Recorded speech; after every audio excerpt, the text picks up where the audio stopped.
El Señor sea con ustedes. Y con su espíritu. Proclamación del Santo Evangelio de nuestro Señor Jesucristo según San Mateo.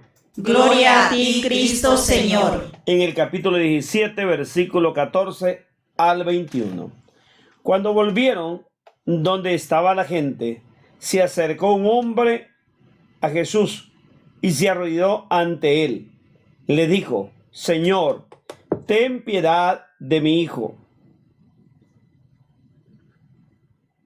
que es epiléptico, y su estado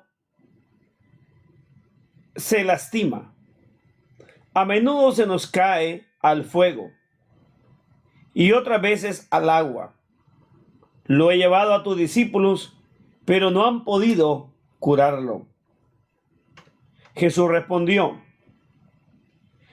¿Qué generación tan incrédula y malvada? ¿Hasta cuándo estaré entre ustedes? ¿Hasta cuándo tendré que soportarlos? Tráiganmelo acá. Enseguida Jesús dio una orden al demonio, que salió, y desde ese momento el niño quedó sano. Entonces los discípulos se le acercaron a Jesús y le preguntaron en privado: ¿por qué nosotros no pudimos echar a ese demonio? Jesús le dijo: porque ustedes tienen poca fe.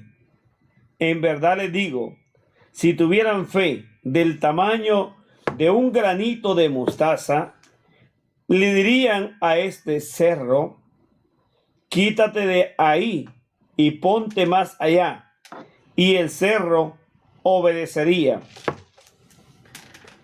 Nada sería imposible para ustedes. Esta clase de demonio solo se puede expulsar con la oración y el ayuno. El Evangelio del Señor. Te alabamos, Cristo Señor. Cuando Jesús estaba con sus discípulos en el monte de la Transfiguración o monte Tabor, los discípulos estaban extasiados. Sobre todo Pedro, que era muy expresivo, pidió hacer 3 chozas. Quería quedarse contemplando la gloria de Dios. Estaba anonadado. Él quería quedarse ahí imbuido. A muchos de nosotros nos encanta cuando estamos en las oraciones, en nuestros templos, en nuestros cantos o lecturas y oraciones, y comenzamos a danzar y a orar y a hacer mil y cosas. Y decimos: es que nos gozamos en el Señor. Es que es tan bello estar en las cosas del Señor. Ya se sabe que eso es bonito, pero las cosas del Señor se viven en el mundo. No puede haber eso que se llama dicotomía o divorcio de fe y vida, como otros llaman la oración y la acción. Jesús le pidió a sus discípulos que bajaran, y al llegar ahí se dieron cuenta que había un gran problema. Los otros discípulos que no habían ido a estar mirando la gloria de Dios son los que tienen un gran problema, un gran apuro. Mientras Pedro, Santiago y Juan querían quedarse ahí arriba, sin importarle los problemas del mundo, que es la mayoría. Así nos sucede a muchos de nosotros. Por nuestra poca formación o madurez, nuestra poca adultez cristiana, queremos evadir siempre las situaciones. No, la vida de fe es como Jesús dijo: solo de los esforzados es el reino de los cielos. La puerta es angosta. Los discípulos de Jesús están debatiéndose con un joven que tiene un espíritu, un demonio, y no pueden contra él. La gente, diríamos, se está burlando de ellos y los está viendo que no son competentes. E incluso ustedes están llevando de encuentro a Jesús, como sucede en la mayoría de las veces cuando usted y yo somos mediocres, que no damos la talla, la altura de aquella vida digna de cristianos y de líderes en nuestras iglesias.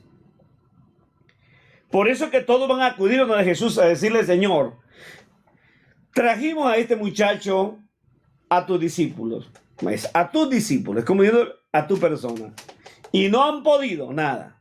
¡Qué vergüenza!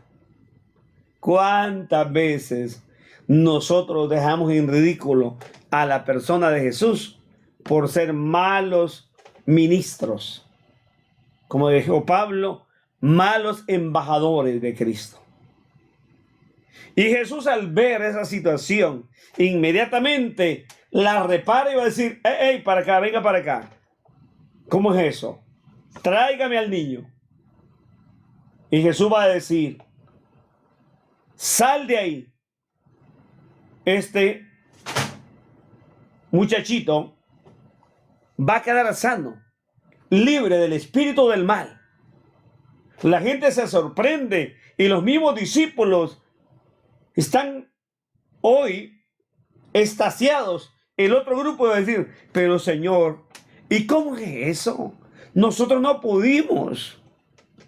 Y Jesús, en primer lugar, va a decir: gente de poca fe, si tuvieras fe como un granito de mostaza, pudieran haber hecho un milagro. Además, les hace falta sacrificio, ayuno y oración.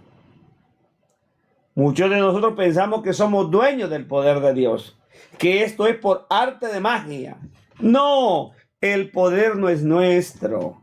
Necesitamos estar empapados, llenos de Dios, y no olvidemos que somos medios, canales a través de los cuales la gracia de Dios pasa para liberar a su pueblo. Que el Señor no tenga que reprendernos, como le dijo a sus discípulos: ¿hasta cuándo tendré que aguantarnos? Seamos verdaderos administradores de los bienes de Dios. Amén.